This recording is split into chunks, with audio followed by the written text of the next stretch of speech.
Hello, hello, hello, everybody. It's so good to see you all. I hope you all had a wonderful weekend. If this is the first time you're joining office hours, my name is Nicholas, and I'm a data scientist at the Data Incubator, and I'm here to help you with your World Quant course in data science. So I see a lot of regular faces here. I'm so excited. How is everyone doing? How was your weekend?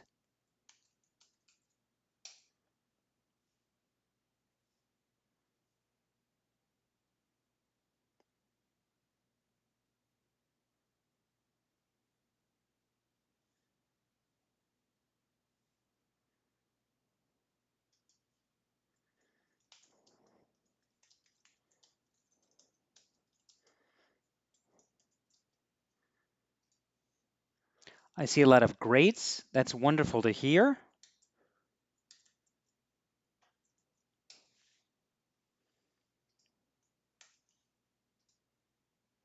Ariel says they just finished the PW Minia project. Khadija said they were studying. At least it was a productive weekend.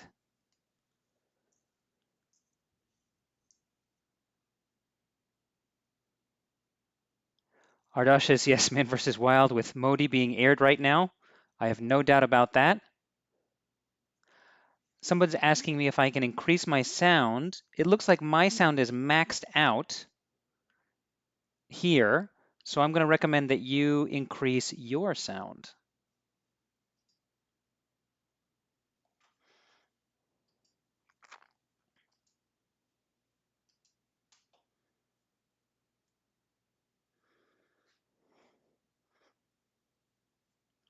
Adar says the weekend was okay-ish. That's good. That's good enough.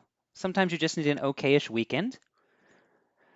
Rinky wants to know what the next mini project is after the DW mini project. Let's take a look.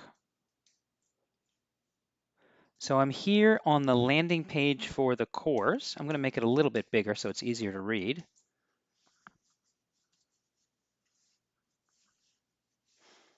And what I would ask everyone to do is check out the syllabus. And once we finish the week 5 mini project, we have 2 more weeks of class. It'll be mostly data munging, and then we'll do some SQL and some object relation mapping. And after that, the course will be over, if you guys can believe it.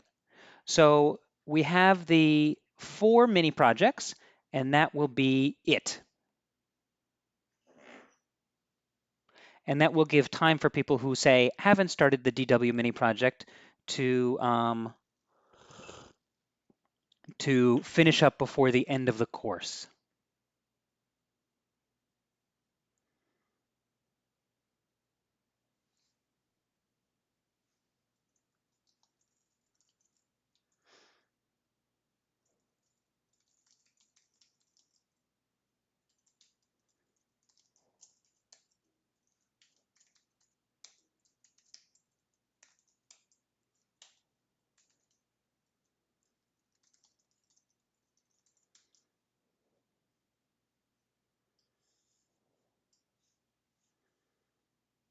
Okay, so we have all sorts of people here. My goodness, I feel like this is the biggest crowd we've had in a long time.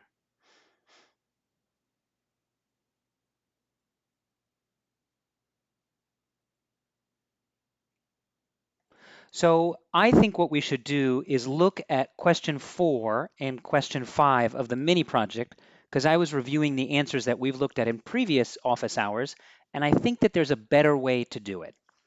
So I'm actually going to jump right into questions 4 and question 5, and I'm going to correct some of the errors that I've made, and then we will jump right in. So let's check out our DW4s. So I'm going to go to data wrangling and then mini projects and then DW. I'll let it load up. I'll take my kernel and I'll restart and clear all outputs.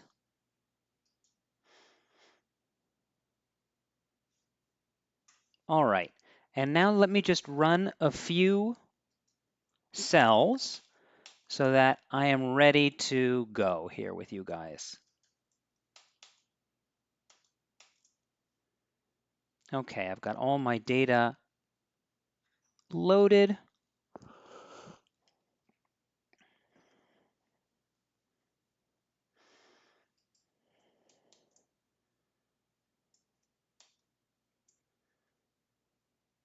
Okay, so let's look at question 4 before we move on to question 5.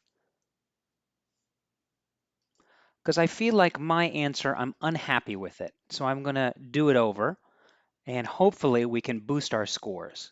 And this, of course, is all part of, the learning process.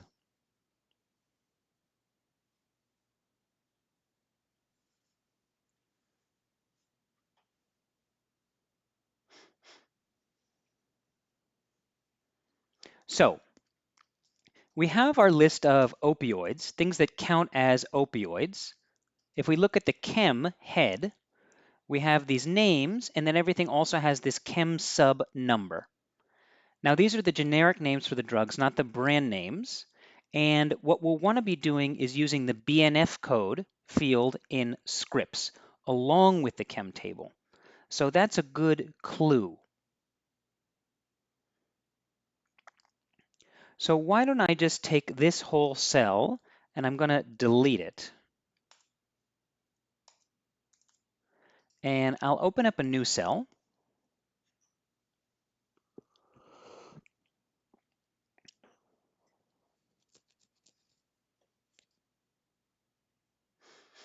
And I'm going to start with something that we did last time or in a previous office hour. But I'm going to start with the chem table, which is right here. And I'm going to start by looking at the chem name column. And then I'm going to do a string action and contains. Now, when you do string, it allows you to do all sorts of cool string operations. And one of them is a regex. And so the cool thing about a regex or a regular expression is that it allows you to search for through text and find matches.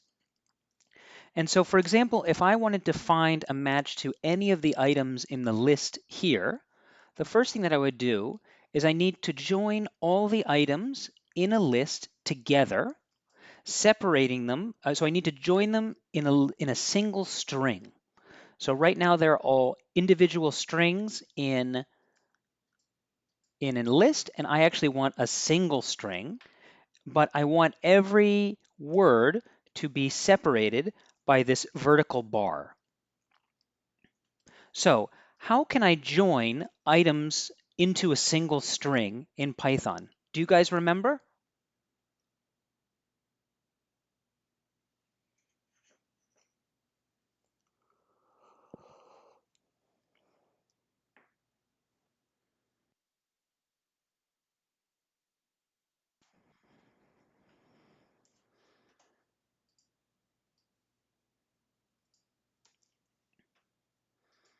So how can I join, for example, these three items together so that I have not three items, but rather something like this?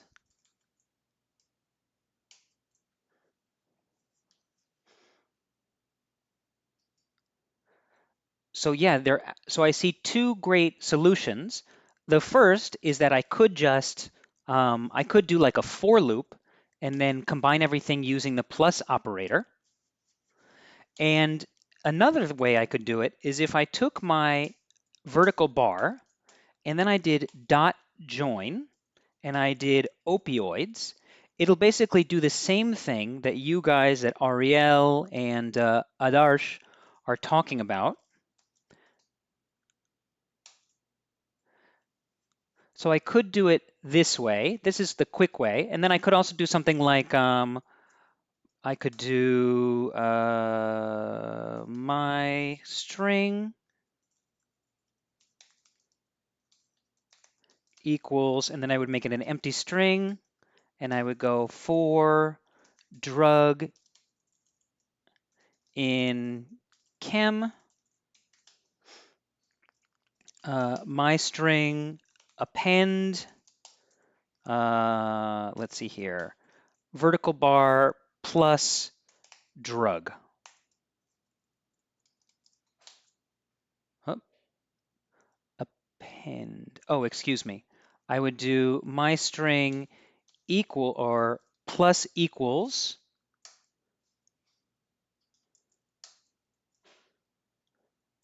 vertical bar plus drug. And so that would give me the same that would give me the same answer, but I would have to do, excuse me, I put in the wrong opioids, excuse me. Drug in opioids. Yep, that would give me the same answer.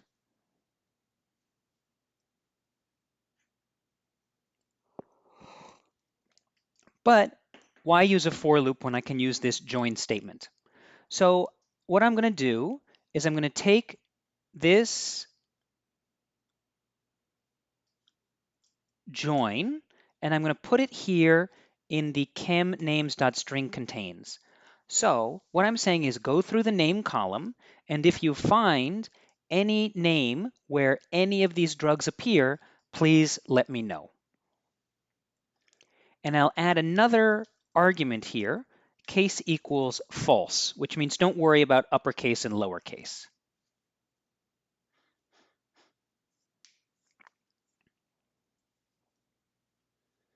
Thank you guys for your help. Ariel, Emar, Samuel, Gilo Carso, welcome. Glad to see you.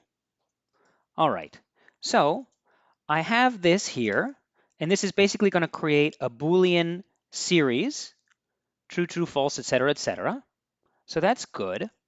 And then what I want is I want the opioid codes. So I want the corresponding codes.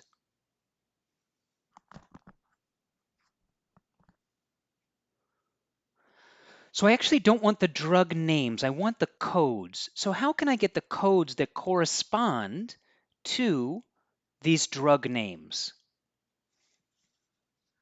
How can I get the ChemSub code that corresponds to these names?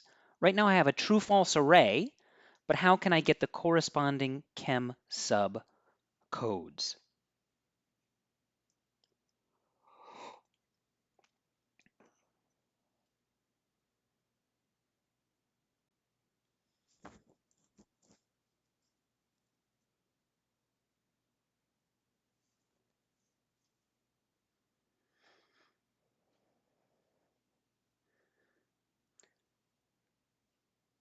Demgba is saying they're going to come back later. We'll see you later.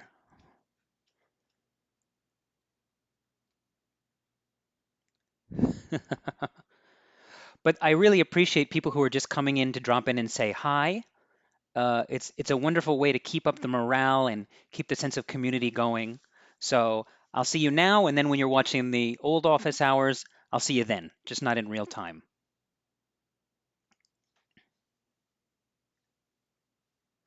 So Ariel has a question.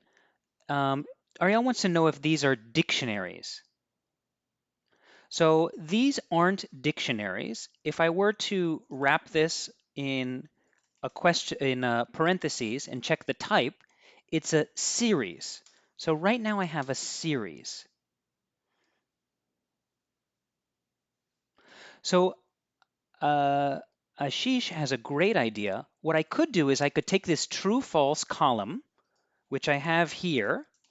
I could then add it to my ChemSub data frame and then filter out and then select for the values that are true in that column. But I can also basically squish those different steps into one step using the following syntax. So whenever we're looking at a data frame,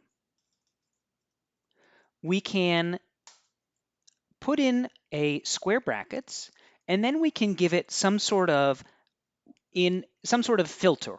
Actually, when we're dealing with pandas, we call this a mask. And what the mask is it's going to be a series of true, false. It's going to be a series full of Boolean values, true and falses. And what it will do is it will only show the rows of the data frame where your mask equals true. So what I could do is instead of creating a whole new column, I can just say, I'm going to call this mask.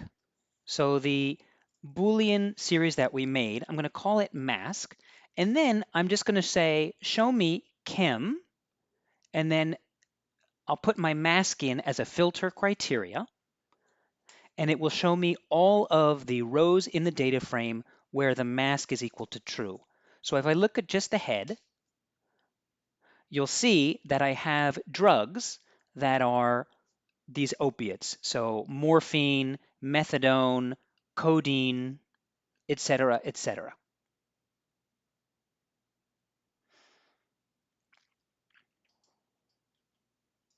And so now that I have my filtered data frame, how do I get just the chem sub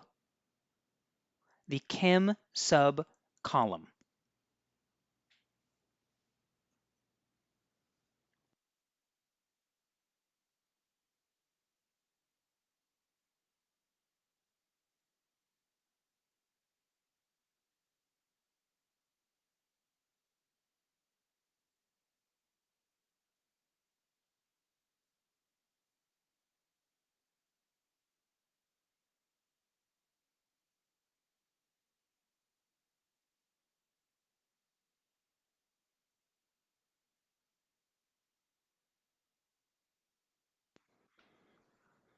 Sorry, I had to disappear for 1 second, but I'm back now. Yes, Adarsh has a great answer. I can just have my mask and then I can type in chem sub.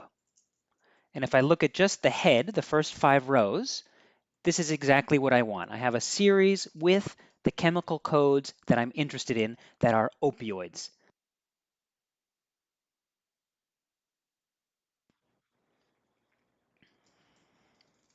And what I can do is I can save this. So I'll save it as opioid codes. All right.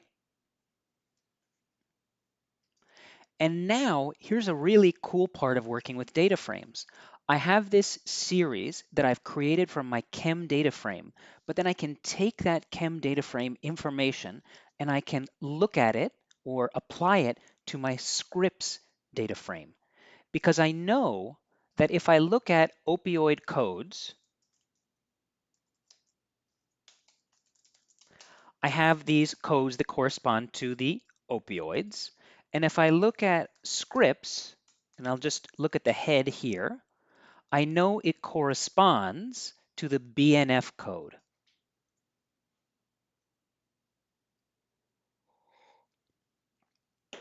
And Mauro is absolutely right. I could do some sort of merge here. But another way I could do it is I could take scripts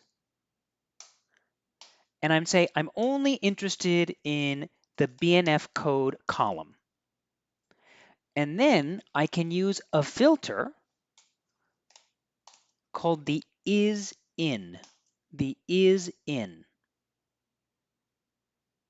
So Warut is absolutely right. I can use my is in method.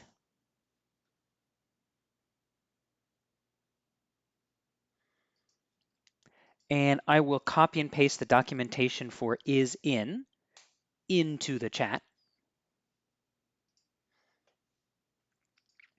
But basically what I will be saying is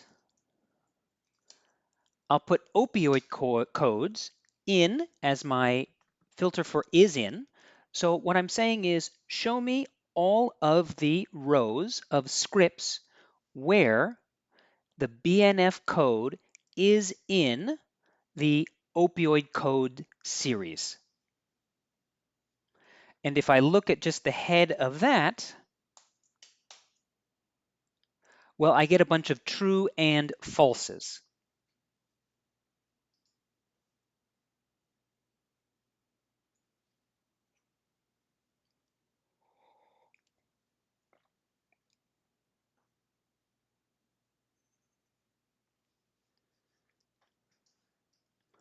So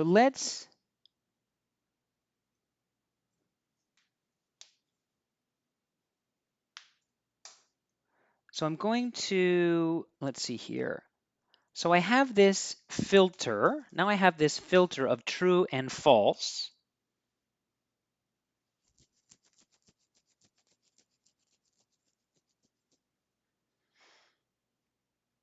And what I'm going to do is this is true and false now, but just to make it easier for the calculation in 1 second, because here we have this hint down at the bottom that it's better to work with zeros and ones.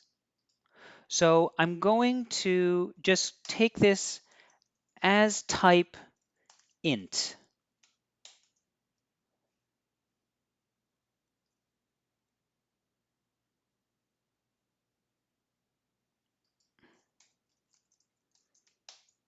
So now I have zeros and ones. Zeros and ones. And I think the best way to deal with this is to draw on Adarsh's suggestion previously, and let's add script. Let's add a new column to our script data frame. Let's call it opioids. And let's set it equal to this series of zeros and ones. So I'll delete this. I'll hit Shift and Enter.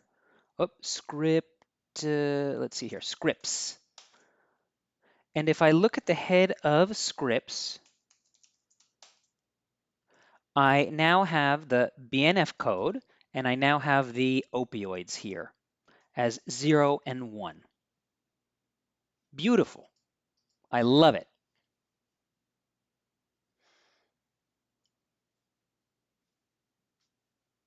So let's see here. I see a quick question from Gebret Nasi about reaching out to the admissions team. I did speak to the admissions team, and they said that unfortunately we can't undo deferrals. So it looks like you'll have to pick up the course in the next session, which will be in a few weeks. So looking forward to seeing you there. All right. Now that I have this information, I'm going to go opioids per practice, where I'm going to group by practice and look only at the mean for opioids. Let me see here. Practice opioids, column not found, opioids. Oh, excuse me. This should not be joined. I'm going to call it scripts. And if I look at the head, I now have, yep, thank you, Gebranasi. I'm sorry it took me so long to track down a good answer. All right. So here we are, and we have the proportions. We have the proportions for each practice. And now I'm going to take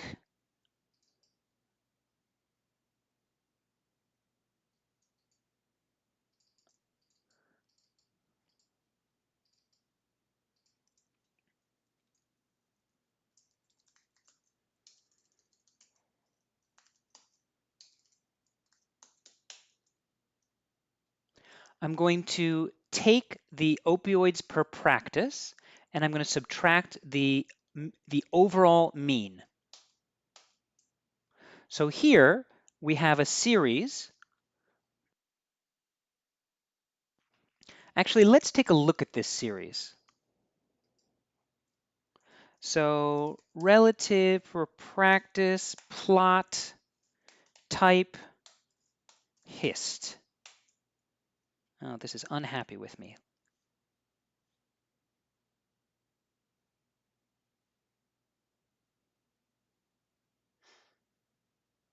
Oh Unknown property type, very odd.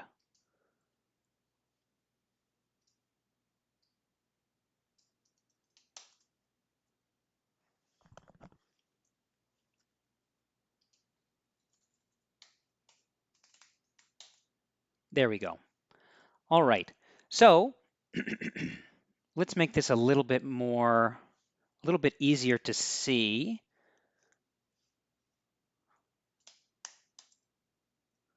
Y limit, let's see here, X limit will be 0 and 0.3. And then, so what we can see here is that we have a bunch of, this sort of gives us an idea.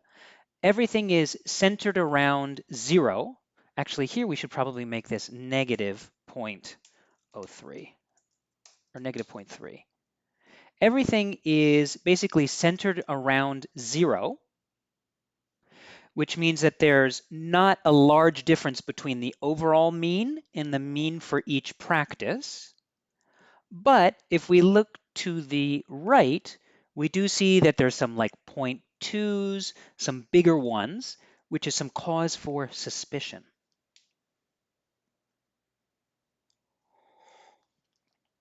And so basically these little bars that we see around 0.1 and 0.2, those are practices that deviate substantially from the overall mean for all of the practices. So we need to find out which are these practices that are prescribing opioids at an above average rate.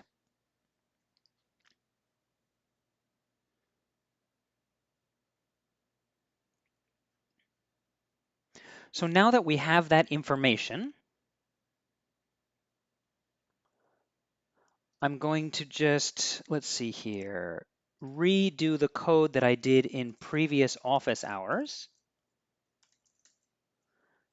And the first thing is I'm going to get the standard error per practice, and then create these opioid scores, which will divide the relative opioids per practice by the standard error per practice. And if I look at the top here, I'm going to rename it Z-score. I can see that there are a few practices that have significantly higher Z-scores. They have huge Z-scores. Let's look at the first 10 rows. Wow, let's look at the first 15 rows. So we have one practice that is 11 standard deviations away from the mean for the group, which is definitely cause for alarm.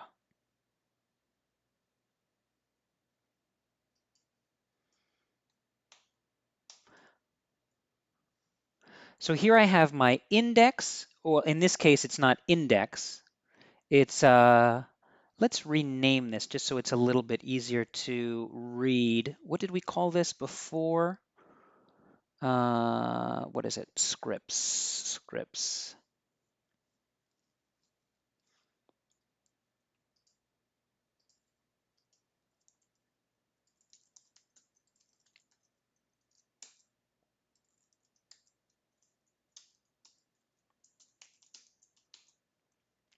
So we'll call it practice. So I'll go top opioids dot columns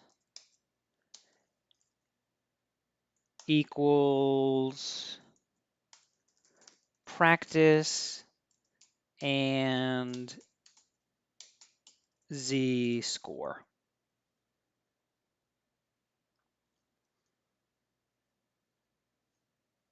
So this one we don't need, this cell. Okay, good.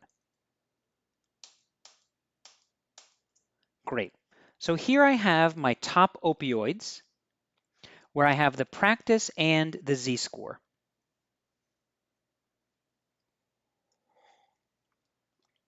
Okay, any questions about where we are so far?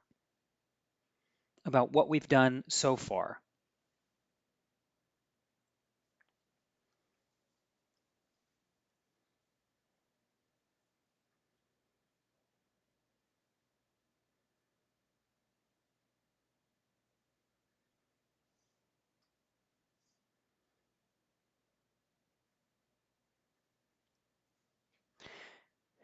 Howard is right. There is going to be something about a merge. So just hold tight.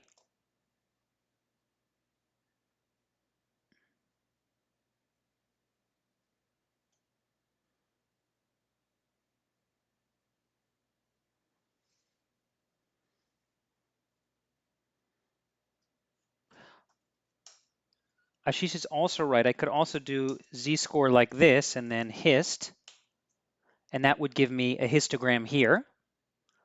So again, this gives me an idea of the practices that I'm interested in are these practices that are way, way far away from zero. For example, this 11 here, this 8, and even these 4, I mean, all of these are of interest to us.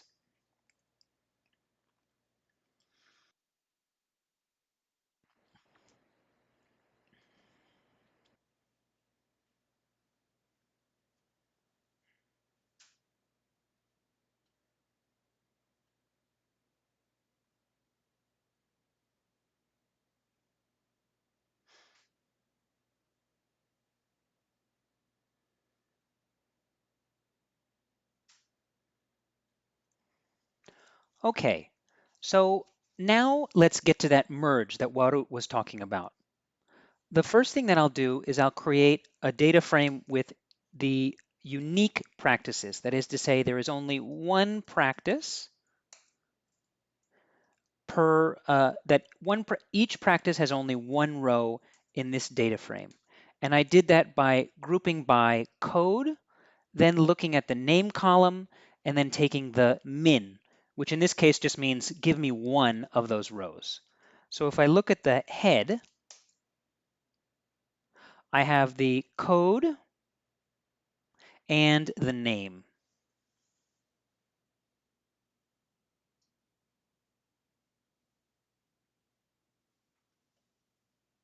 And if we want to make this a data frame, we could always go, let's see here, reset index.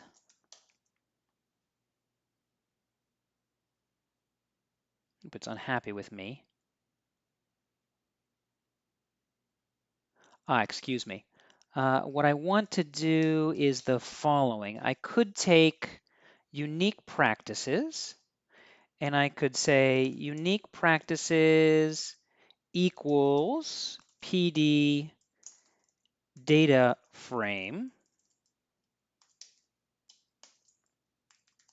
unique practices. So I turn the series into a data frame, and then I would be able to reset the index.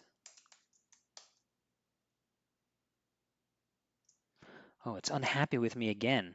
Data frame constructor not properly called.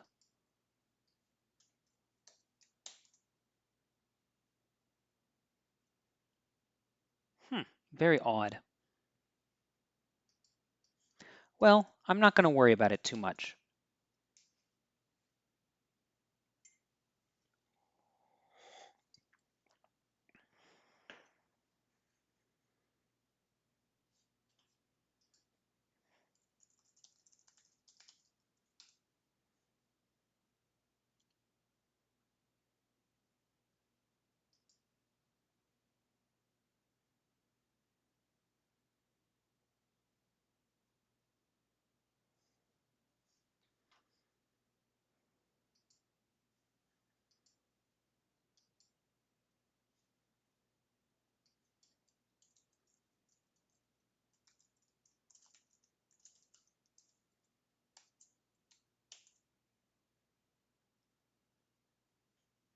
Very odd that it doesn't want to give me a data frame out of this. That's okay.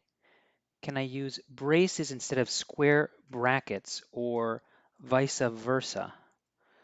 Uh, Generally, the brackets and the square braces are used very specifically here. So it's hard to um, switch them around. You really need to keep them the same way. And actually, Khadija, um, you just made me realize something, which is if I look at the type of data here, if I look at the data type of unique practices, what kind of object do you guys think it is? Type in your answers, let me know.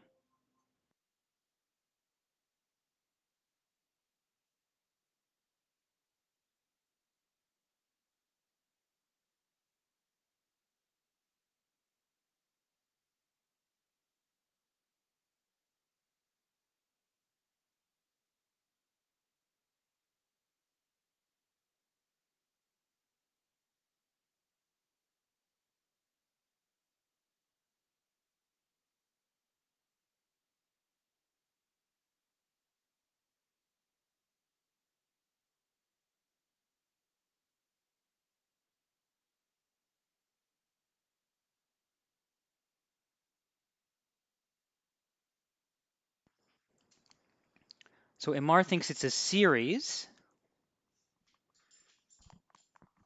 Olugun says it's a series. Let's see what it is.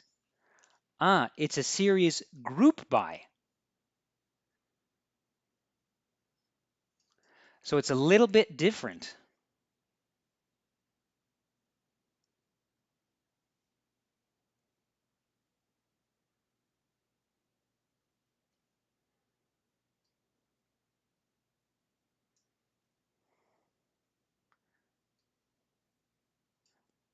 So I can type this in here. I can put it in the chat. It's a series group by.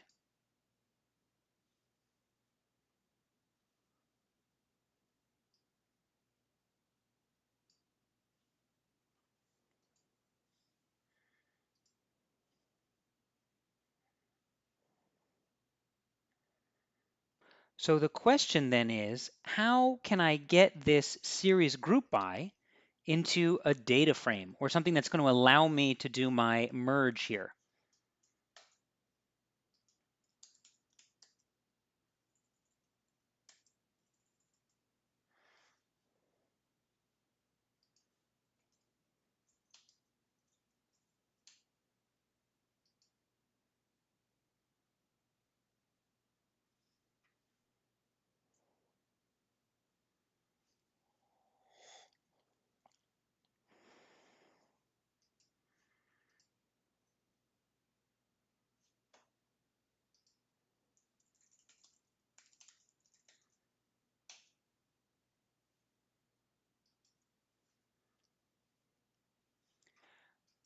So Warot has an idea. Maybe I can use the toFrame argument. Let's see if that will work. That's not going to work because toFrame, this is a great error message because it tells it what the problem is as. It says cannot access callable attribute toFrame of series group by because the toFrame method is only for series, not for series group by objects. And it says try using the apply method instead. So let's try using the apply method. So I'm going to take my unique practices and let's try apply PD data frame. Now I don't think this will work. Oh, maybe I'm wrong. Maybe it will work.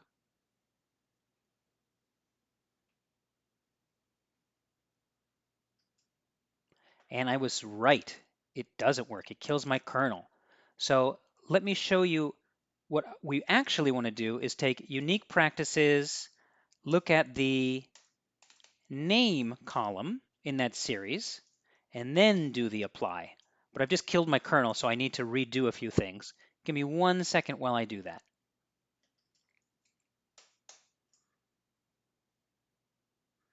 And I have all my data loaded here. Beautiful, beautiful. Okay, great. Now I go down to question, let's see here. This is 3, 4. Okay, go down to question 4. I run all these again.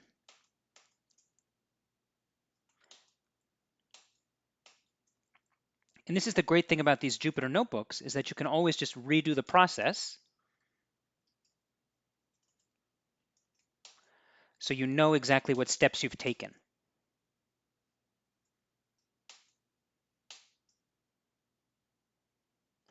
Column name already selected. Hold on. Hold the phone, everyone.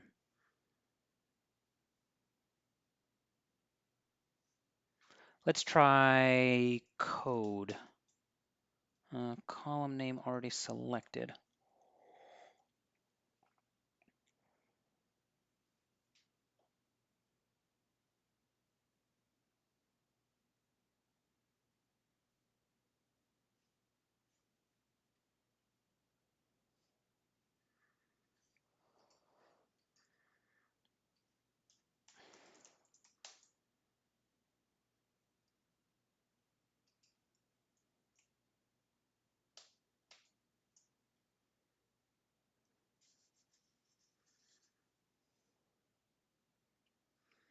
This is the unique practice's name.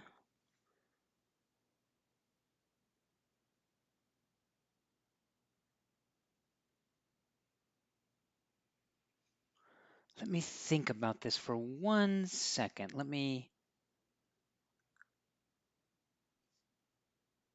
The min.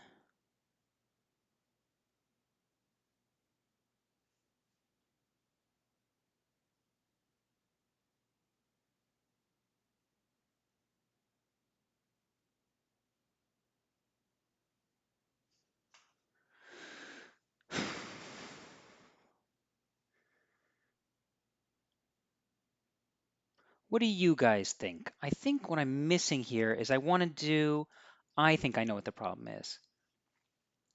Let's see here. I have code name and I want to do min here to get just 1. Okay, beautiful. So the problem is that I was missing this min here. If I look at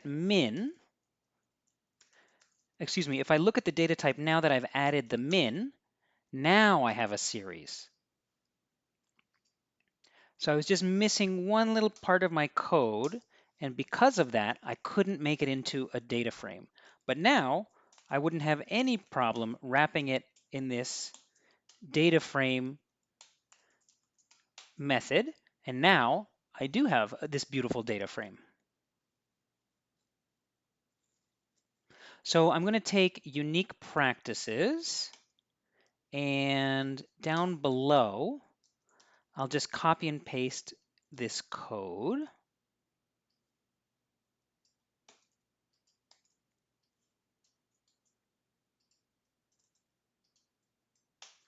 Beautiful. All right. So now I have my unique practices with their code. And what I want to do is I want to merge these unique practices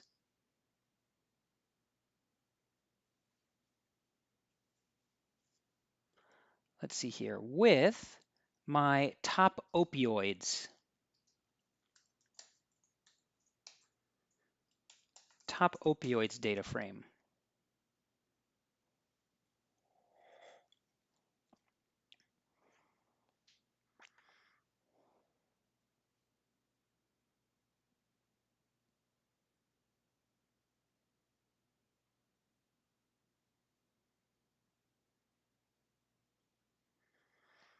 So I'll go to my result. So I'll create a data frame called results, and now I'll do that merge.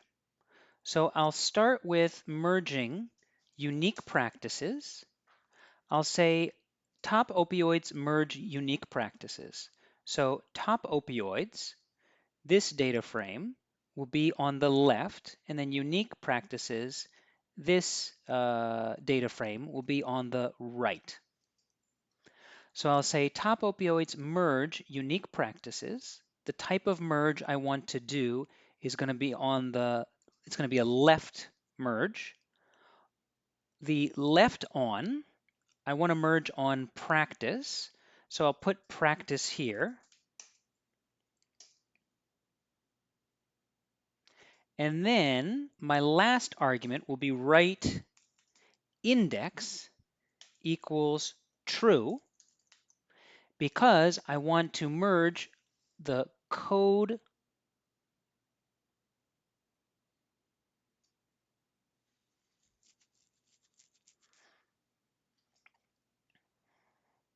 I wanted to get this code.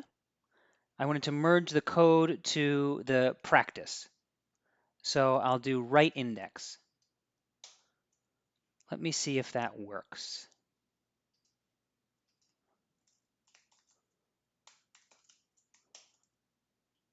So I have practice, z-score, and name.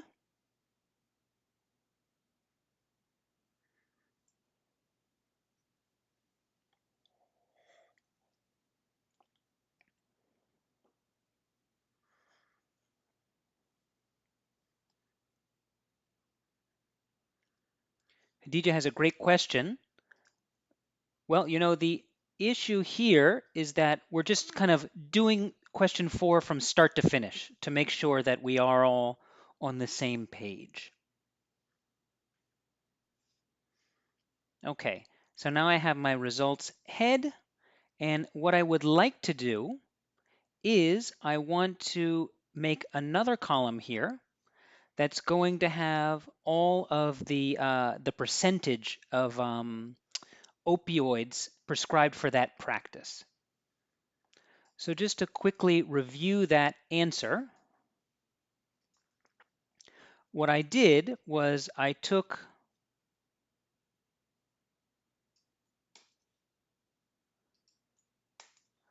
a group by, and I grouped by practice, and that gave me the size. Excuse me, I grouped by practice, and then I got the size of each practice. So if I look at this, I'm going to get this type of answer. So it's going to be the number of items for that particular practice. I believe that's how it works.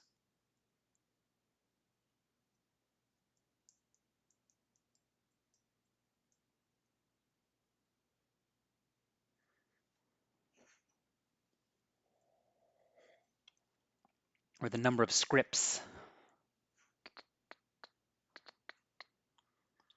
And I'll do a merge where I merge this series onto the results data frame. Oh wait, hold on. I've changed my, let's see here. I've changed something. I've changed the name. So how? I'll do a left results. It's not code, but rather practice. And then right on index. Good. There we go. So now I have the practice code, I have the z-score, I have the name, and I have the number of scripts. So what I could do is I could simply drop one of these columns. So I could go results, drop, and then I would go practice, would be the column that I'm going to drop. The axis would be 1, because 1 is columns in this case. And then I'll use the in-place argument, because I don't want to create a new data frame. I just want to alter the existing data frame. And I'll do it as true. And if I look now at the head,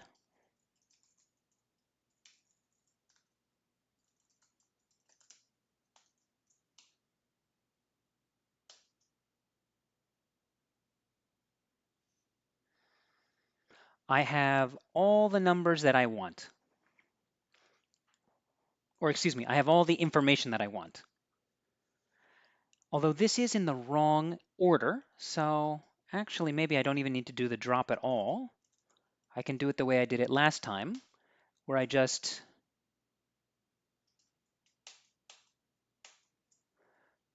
reassign the data frame with new, just take the columns and put them in the correct order.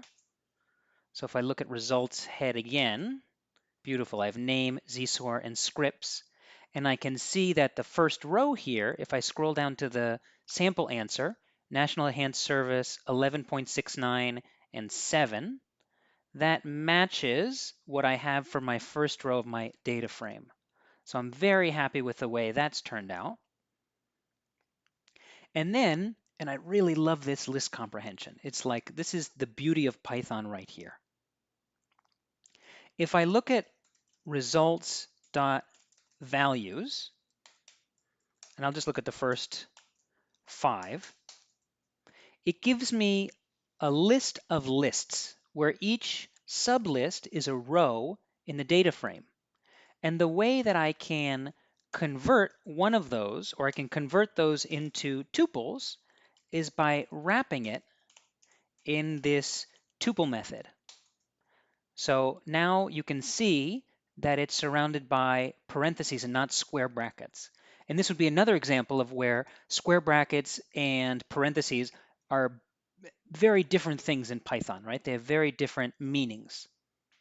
So what I do is I do a list comprehension where my iterator is going to be that list of lists. And then I will turn each of them into a tuple. And so if I look at anomalies, let's say the first 5, beautiful. I have a list of tuples.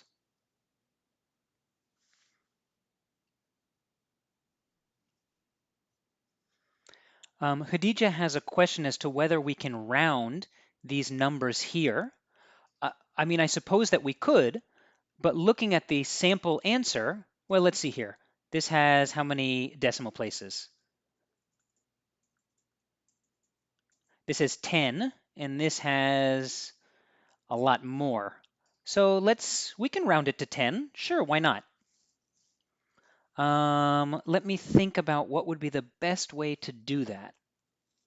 Well, if I were going to do that, what I would do is I would do it in the data frame. I would do it in the data frame stage. So if I was looking at results, hold on. So if I was looking at the results data frame, this doesn't give me the full number, but actually if I look at, let's see here, iloc 0, 1, yeah, I have these long numbers. So I could do something like MP round, and then my first argument would be the number I want to round, and then the second argument is the number of decimal places. So that would give me my 10 decimal places. So maybe the way that I could do that is I could go results z-score equals np round results z-score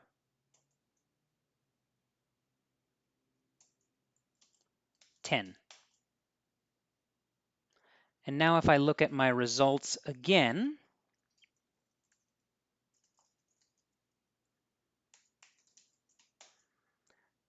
or actually I guess I have to look at one specific one. So I'll do iloc square brackets 0, 2. Oh, whoops, wrong row, 0, 1. Now I have my 10 decimal places. And so if I roll that into my list comprehension, now all of a sudden I have these 10, my answers are to 10 decimal places. So that's why I might do it.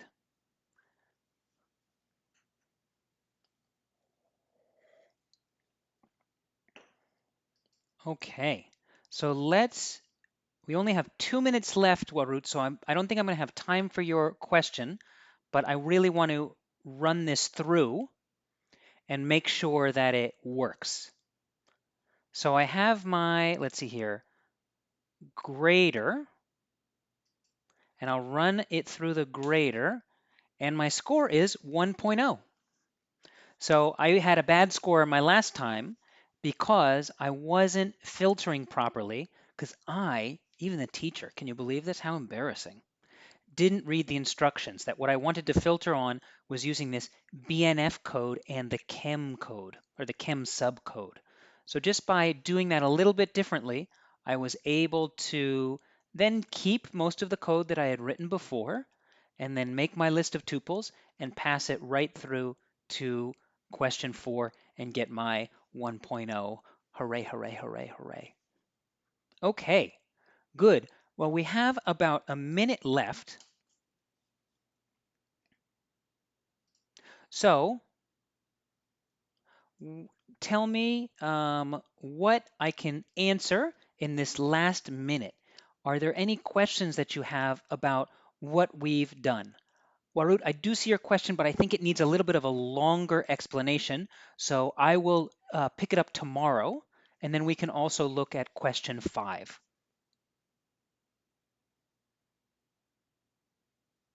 Adarsh, thank you so much. I appreciate that you like that I improvise. I feel like improvising is a very important programming skill. And I love being able to take your suggestions and then folding them into what we're doing. Because I feel like these office hours would only be helpful if you guys are helping, if we're all doing it together. That's what I love about them.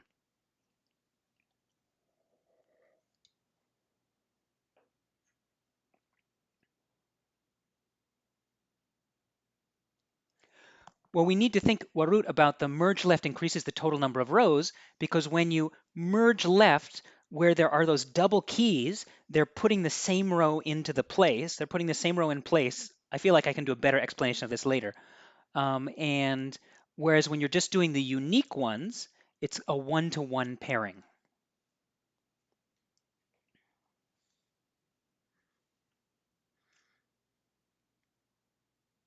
Okay, great. Well, this is the end of office hours. It has been a pleasure. I'm so glad to see everyone here. I know it's Monday, so maybe things are a little slow, but I feel like this is a great way for us to start the week. If you tune in tomorrow, we're going to be looking at question 5 of DW. And until then, if you have any questions, please post them in the forum so that we can all answer them there. And take care and happy data science. Bye bye, everyone.